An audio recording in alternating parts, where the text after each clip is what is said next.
Good morning વિદ્યાર્થી મિત્રો. આપણે ધોરણ 7માં ચેપ્ટર 13 સંસાધનોનું જતન અને સંરક્ષણ એમાં ગયા લેક્ચરમાં વિદ્યાર્થી મિત્રો આપણે જોઈ ગયા કે સંસાધન કોને કહેવાય, તેનું જતન કેવી રીતના કરવું અને તેનું સંરક્ષણ કેવી રીતના કરવું. હવે સંસાધનોના પ્રકારો કયા કયા હતા તે પણ વિદ્યાર્થી મિત્રો આપણે જોયું. સંસાધનોનું સંરક્ષણ કેવી રીતના કરવું તે પણ વિદ્યાર્થી મિત્રો આપણે ટૉપિક જોયો. હવે પછી આપણે જે સંસાધનો છે એ સંસાધનોનો વિગતેપૂર્વક અભ્યાસ કરવાનો છે. એમાં પહેલું સંસાધન છે વિદ્યાર્થી મિત્રો ભૂમિ સંસાધન. હવે ભૂમિ સંસાધનમાં જુઓ કે જમીન નિર્માણ કે જમીનનો જે ઉપલો પડ છે એ કેવી રીતે વિકાસ પામેલો છે તે જોઈએ. તો સામાન્ય રીતે ભૂસપાટીનું ઉપલું પડ જેમાં વનસ્પતિ ઉગે છે તેને આપણે જમીન કહીએ છીએ. એમ તે ભૂ સંસાધનમાં એમ તે જમીન નિર્માણ કેવી રીતના થઈ, તો સામાન્ય રીતે આપણે જમીનનું જે ઉપલું પડ આપણે જે રહીએ છીએ તે વિદ્યાર્થી મિત્રો, તો એ ઉપલા પદમાં વનસ્પતિ ઉગે છે અને જેમાં જેને આપણે જમીન કહીએ છીએ. જમીન પૃથ્વીના પોપડા પરના અનેકવિધ કણોથી બનેલું એક પાતળું પદ છે વિદ્યાર્થી મિત્રો. કારણ કે આપણને તો વધારે ખ્યાલ હોય, બાકી બીજા બધાને ઓછો ખ્યાલ હોય. કારણ કે આપણે ચેપ્ટર નંબર 10 જોઈ ગયા કે જમીનના પ્રકાર, એમાં જમીનમાં ઉપલું પદ કેવું છે એનાથી નીચલું પદ કેવા છે, એટલે કે પાતા સુધી આપણે જમીનનો પોપડો કેવો છે એના વિશે આપણે આકૃતિ સહ વિદ્યાર્થી મિત્રો સમજી ગયા છે. કે આપણે જે જગ્યાએ અત્યારે રહીએ છીએ એ જ છે, એ કેવું છે, જમીન તો છે વિદ્યાર્થી મિત્રો. આપણે જે ખોદકામ કરીએ તો પણ આપણને જમીન જ દેખાવાની, પરંતુ એ પદ કેવું છે, માત્ર પાતળું જ પદ છે. એનો જથ્થો જે અને જે જાડું પદ છે એ તો નીચે પોલાણમાં નીચે ક્યાં છે, પેટાળમાં છે. તો જો આપણને એ બતાવે છે કે જમીન પૃથ્વીના પોપડા પર અનેકવિધ કણોથી બનેલું એક પાતળું પદ છે. એમ તે જમીન પૃથ્વીના પોપડા પર બનેલું એક પાતળું શું છે, કણોથી, જુદા જુદા કણોથી બનેલું એક પાતળું પદ છે. ખડકોના નાના મોટા ટુકડા, કાંકરા, માટી, રજ કે અજૈવિક છે તેને રેગોલિથ કહે છે. કારણ કે આપણું જે જમીનનું પાતળું પડ છે વિદ્યાર્થી મિત્રો એ શાનું બનેલું છે, તો નાના શું હોય છે, ખડકોના નાના મોટા ટુકડા, કાંકરા અને માટીની રજ, એટલે કે આપણે જે માટી કહીએ છીએ તે એ જેવી અજૈવિક વસ્તુઓથી આપણું જે જમીનનું પાતળું પડ બનેલું છે. આ જમીનનું જે આ પાતળું પડ છે એ પાતળા પદને આપણે કયા નામે ઓળખીએ છીએ, રેગોલિથ. ખાસ વિદ્યાર્થી મિત્રો પરીક્ષા માટે પણ મોસ્ટ આઈએમપી કે રેગોલિથ કોને કહેવાય, તો ખડકોના નાના મોટા ટુકડા, કાંકરા, માટીની રજ કે આ બધું જે અજૈવિક પરિબળ છે અજૈવિક સંસાધન છે, તો આ જે અજૈવિક સંસાધન છે તેને શું કહેવામાં આવે છે, રેગોલિથ કહેવામાં આવે છે. તેમાં જૈવિક દ્રવ્યો, હવા અને પાણી મળતા જમીન બને છે. હવે આપણને વિદ્યાર્થી મિત્રો એ શું કહે છે કે ખડકોના નાના મોટા ટુકડા છે, કાંકરા છે, માટી છે, માટીની રજ છે જેવા અજૈવિક સંસાધનોથી પાતળું પડ બનેલું છે એને શું કહેવામાં આવે છે, રેગોલિથ. હવે આ જે અજૈવિક સંસાધન છે એમાં જૈવિક, હવા અને પાણી ભળતા તે જમીન બને છે.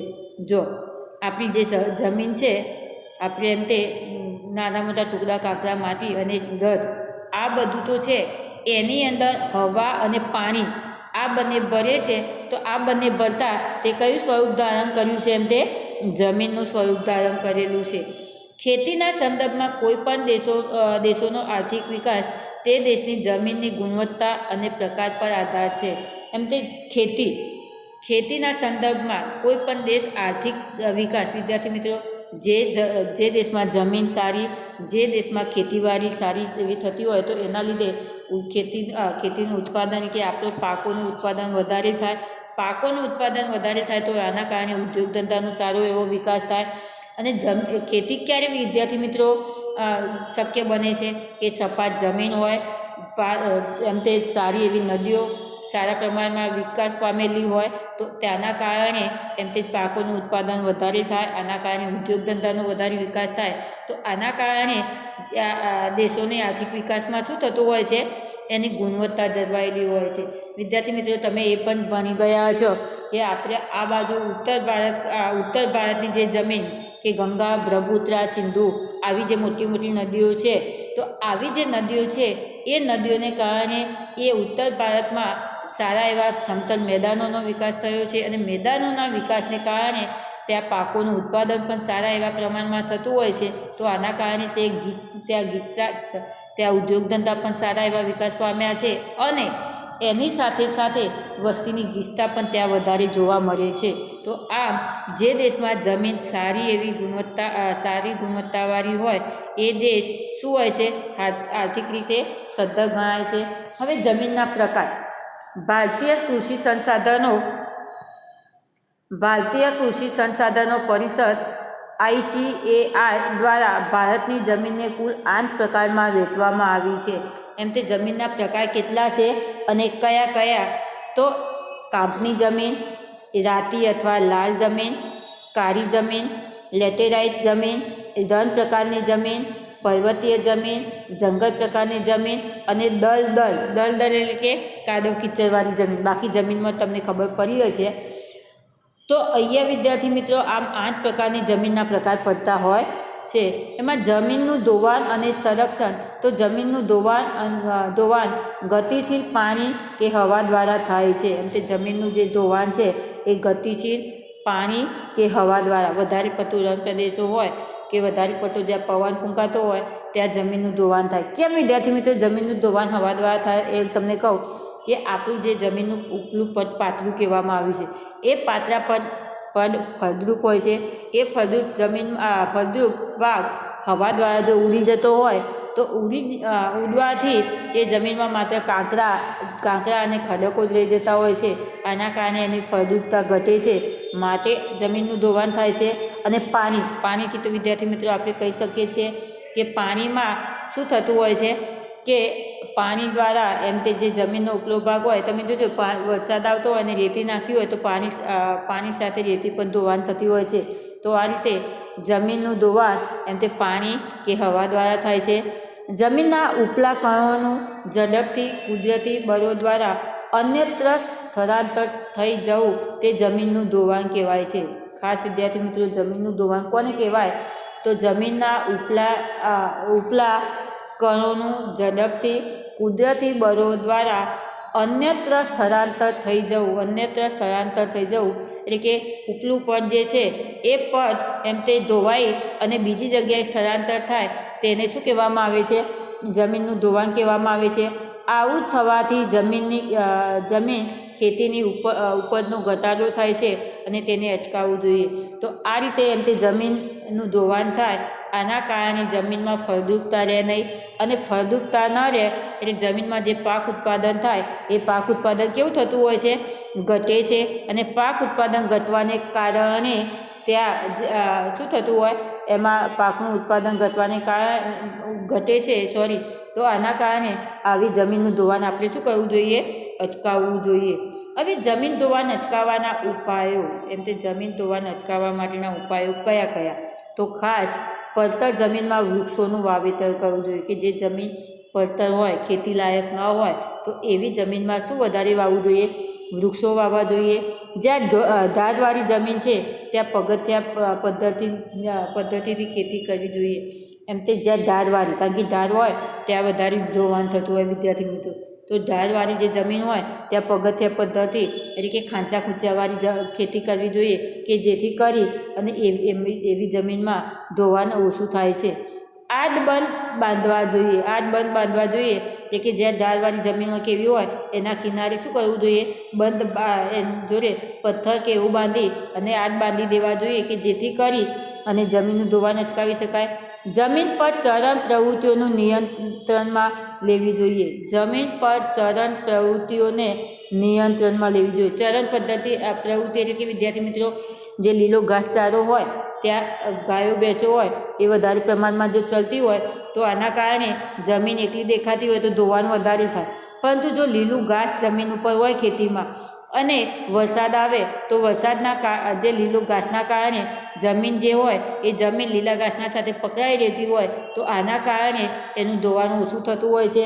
તો આના કારણે એમ ચરાણ પદ્ધતિ એટલે કે આપણે જે ગાયો ભેંસોને આપણે ચારવા માટે ખેતરોમાં લઈ જતા હોય એ પ્રવૃત્તિ આપણે ઓછી કરવી જોઈએ. વિદ્યાર્થી મિત્રો, અહીંયા તમારે પરીક્ષામાં જમીનનું ધોવાણ અને સંરક્ષણ કેવી રીતના થાય તે પણ પ્રશ્ન આવી શકે. જમીન ધોવાણ અટકાવવાના ઉપાયો કયા કયા છે એ પણ તમારી પરીક્ષામાં આવી શકે.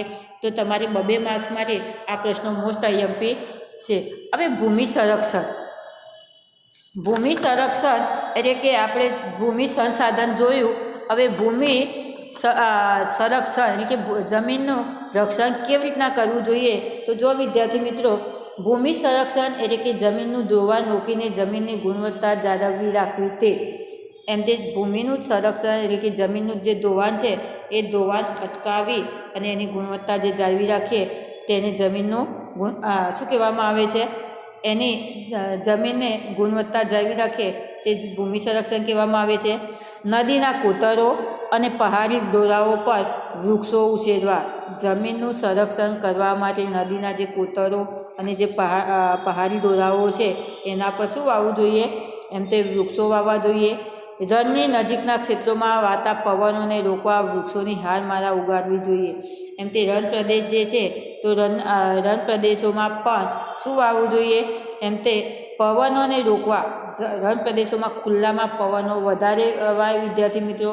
તો આના કારણે પવનોને રોકવા માટે વૃક્ષોની હારમાળા એટલે કે લાઇનમાં વૃક્ષો વાવવા જોઈએ. અનિયંત્રિત ચરાને અટકાવવું જોઈએ. હમણાં જોયું તેમ કે અનિયંત્રિત એટલે કે વધારે પડતું જો ચારણ પદ્ધતિ રાખવામાં આવે તો જમીન ખુલ્લી થઈ જાય એટલે કે ચારણ પદ્ધતિ અટકાવવી જોઈએ.